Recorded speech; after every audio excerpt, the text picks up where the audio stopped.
Hello everyone and welcome to my channel. My name is Alex and this is Alex versus Eyeshadow, and over here on this channel we just really love panning makeup. If you also love panning makeup, if you are sick of overspending and being over marketed to, then please do stick around. In today's video we are going to be doing my very first update of Pan Those Eyeshadows for this year. Pan Those Eyeshadows is one of my favourite pan projects to do, and it is the challenge that got me into panning in the first place all those years ago. It is the video that I most wanted to have a go at on YouTube myself. So I love this challenge and I love talking about it and I love doing it. Before we get on to any eyeshadow updates, please do consider subscribing if you like panning content, and thank you to all of those of you who have subscribed already, who have liked already, and who leave me comments. I'm loving having little chats about eyeshadow and makeup in the comment section down below. Please do keep it up, I really do appreciate it. Let's now talk about the eyeshadows, the reason the people are here. Unfortunately we don't have any pans this month, and I didn't think that we would,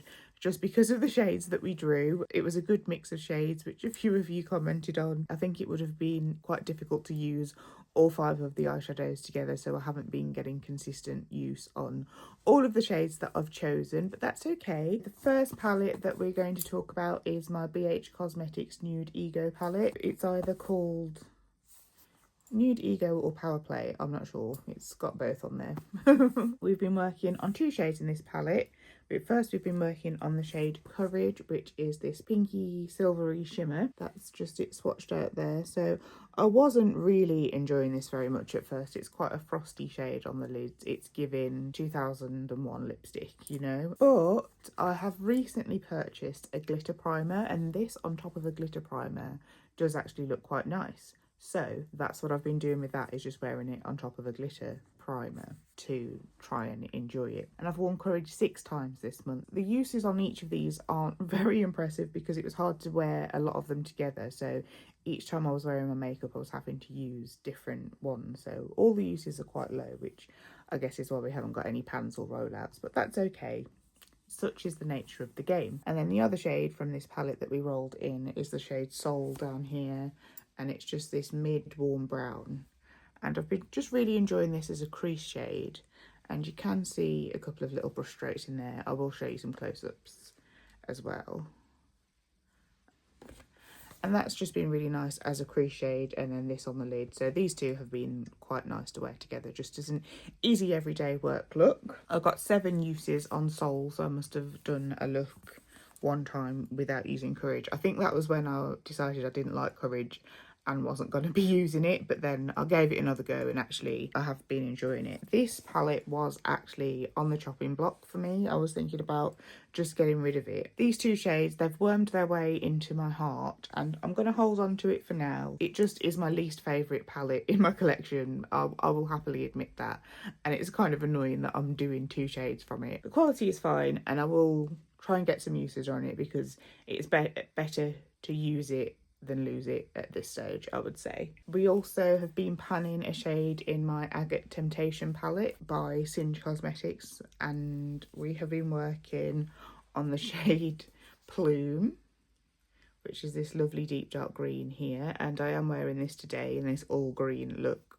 which I'm very much enjoying. So I've just got this row of greens on my eyelids, this on the inner corner, and then this as well also on the inner part of my lid, and I love this palette. I'm so happy that it got rolled into the project because I'm trying to do a no pan left behind in all of the palettes that I roll into my Pan Those Eyeshadows as well. On this one I literally just have the neutral, well, are they neutrals? The sort of like warmer tone orangey red brown area of the palette to work on. All of the greens I have used, and I really love this look that I have created today with this palette. It is just so special. Plume though, unfortunately, has only had 3 uses on it this month and it just doesn't look any different. You can sort of see on these other shades that have got a bit of embossing on. I don't know if the camera's picking that up actually, but some of these other shades with the embossing on, the embossing's starting to wear away a little bit, but that Plume shade, it's so firmly pressed that it just doesn't even look like a scrape has happened on that yet. So we're definitely not be getting pan on that. We will just be getting the 20 uses. So yeah, sorry for those of you who haven't seen my first video on this project. Firstly, go and check it out. Secondly, I've decided to put in a veto this year of 20 uses. So after 20 uses, if I don't think I'm going to be getting pan on a shade, I can roll it out, just because I've brought in so many new eyeshadows into my eyeshadow collection over the last year or so. There's just no way I'd be getting pan on so many new eyeshadows, just so that I'm not fixated on the same 5 shadows for the whole year. It would not be an Alex versus eyeshadow pan those eyeshadows project pan without the Serenity palette by Cosmic Brushes. It's just not the way it's supposed to be. This palette just kept getting rolled into my pan those eyeshadows last year, and again here it is this year, got rolled straight back in again. We're working on this shade down here, which is Ether, which is this amazing sort of multi-chrome duochrome. It's like a blue to violet duochrome, but then it's also got like green sparkles in it as well. Maybe I could make this work with the green. Yeah, I only got 2 uses on this shadow this time. Let me swatch that for you. There. Oh, it is so pretty though. It's so pretty and so blinding. Look at that. Wow. It's just purple. Purples aren't my favourite. I must confess, purples aren't my favourite on me.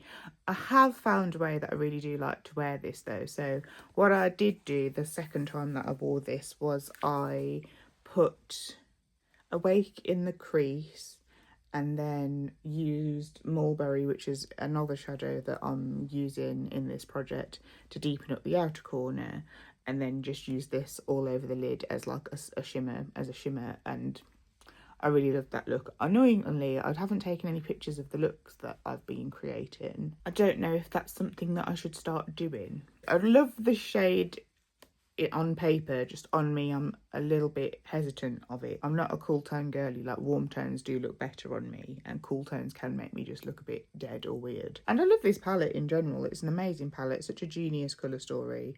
They don't make them like that very often, so have really been enjoying getting use on that as well. And I think I also actually put a little bit of Twilight on the outer corner to blend in, and Twilight's a beautiful shade as well. Look at that. Ooh. This has got quite a lot of disturbance in the pan. I feel like, is it one of those squishy shades? It's actually not super squishy. I'm not sure why it looks so heavily used in the pan, because I don't use it very much, because it's not my dream colour, you know? But it does have a lot of use in the pan there, so I'm thinking this is probably going to be my first pan out of this round of eyeshadows. Just swatching Plume for you there as well. I forgot to swatch it when I was talking about it, and it's just this lovely deep foresty green. The final eyeshadow that I have to talk about is in my ginormous Beauty Bay Rich palette. We've been working on the shade down here, this deep purple called Mulberry. It's so interesting, this shade. Like, sometimes it looks super brown and sometimes it looks super purple.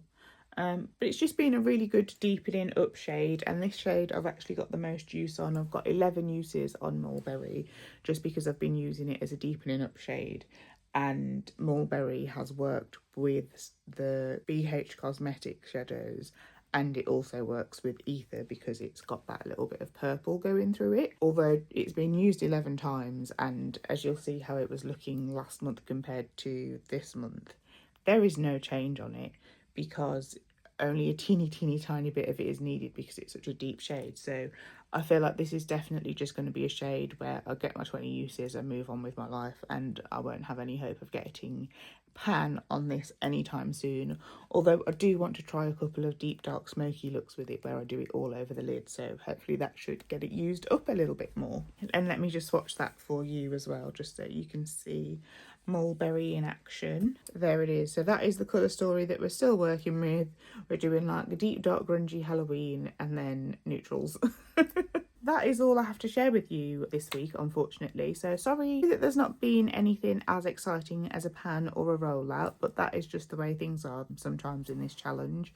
But I'm hoping that next month we'll at least be getting Mulberry out, and hopefully we'll be getting some progress on the other shades as well. Other than that, I'm going to love you and leave you. Thank you so much for watching. Please don't forget to subscribe. Those that have already, I do see you and I appreciate you. Thank you so much as well. And until next time, please do take care. Thank you. Bye.